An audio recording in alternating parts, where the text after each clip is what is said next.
السلام علیکم۔ یہ ویڈیو دیکھیں، سبق حاصل کریں اور دوسروں تک بھی سچائی پہنچائیں، اور چینل کو ضرور سبسکرائب کریں تاکہ آپ کو ایسی اسلامک ویڈیو مل سکیں۔ حضرت محمد صلی اللہ علیہ وسلم کی حدیث اور سفر کے مہینے کی مکمل اسلامی کہانی، واقعہ، تعلیمات اور عبرت پر مبنی۔ عنوان: سفر کے مہینے کی حقیقت، حدیث نبوی صلی اللہ علیہ وسلم کی روشنی میں۔ کہانی: زمانہ جاہلیت میں عرب لوگ ماہ سفر، جسے عام طور پر سفر کہا جاتا ہے، کو نحوست اور بدشگونی کا مہینہ سمجھتے تھے۔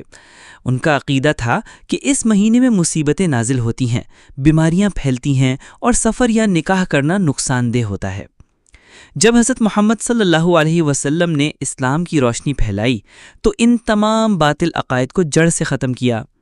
آپ صلی اللہ علیہ وسلم نے فرمایا: لا عدوى ولا طیرۃ ولا ہام ولا سفر۔ صحیح بخاری اور صحیح مسلم۔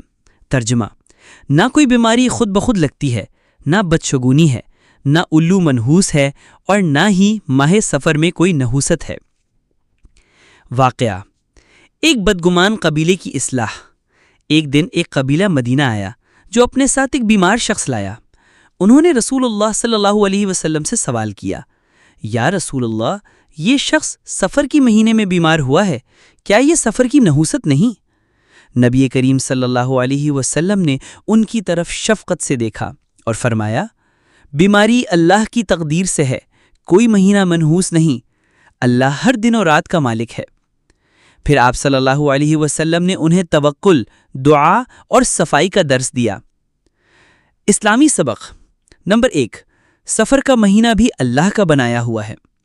نمبر 2، نہ کوئی دن منحوس ہے نہ مہینہ۔ نمبر 3، مسلمان تقدیر پر ایمان رکھتا ہے، بدشگونی پر نہیں۔ نمبر 4، نبی صلی اللہ علیہ وسلم نے باطل رسم و رواج ختم کر دیے۔ عبرت آموز پیغام: آج بھی اگر ہم کسی دن یا تاریخ کو منحوس سمجھتے ہیں تو ہم جاہلیت کا طریقہ زندہ کر رہے ہیں۔ ہمیں چاہیے کہ قرآن اور حدیث کی روشنی میں زندگی گزاریں اور اللہ پر بھروسہ رکھیں۔